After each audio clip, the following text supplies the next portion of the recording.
बिस्मिल्लाहिर्रहमानिर्रहीम।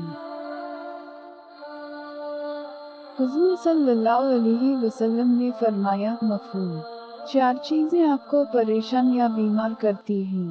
1. ज़्यादा सोना। 2. ज़्यादा खाना। 3. ज़्यादा बातें करना।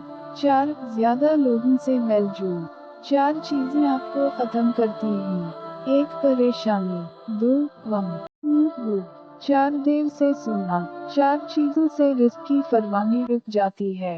1. सुबह फजर से तुलू आफ्ताब तक सोना। 2. नमाज ना पढ़ना या पाबंदी से ना पढ़ना।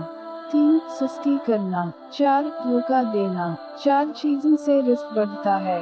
1. रातों को उठकर इबादत करना। 2. बहुत ज़्यादा परेशान होना अपने गुनाहों पर। 3. ज़िक्र करना, अल्लाह तबारक व तआला को याद करना। 4. मुस्तकिल खैरात करना। 4 चीज़ों से चेहरे की रौनक ख़त्म हो जाती है और खुशियाँ चली जाती हैं। 1. झूठ बोलना। 2. किसी गलत चीज़ को बेबाकी से बगैर किसी खौफ के करना। 3. इज्जत न करना या किसी गलत चीज़ पर भी इसरार करना। 4. बगैर मालूमात और बगैर जानते हुए बहस करना। 4 चीज़ों से चेहरे की रौनक बढ़ हो जाती है। 1. परहेज़गारी। 2. वफादारी। 3. रहमदिली। 4. दूसरे के बगैर कहे उनकी मदद करना।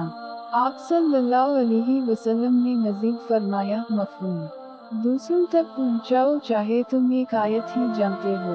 आप सल्लल्लाहु अलैहि वसल्लम ने फरमाया, मफ़हूम, जो शख्स आज़ान के दरमियान बात करता है तो डर है कि मौत के वक्त उसे कलिमा नसीब ना हो।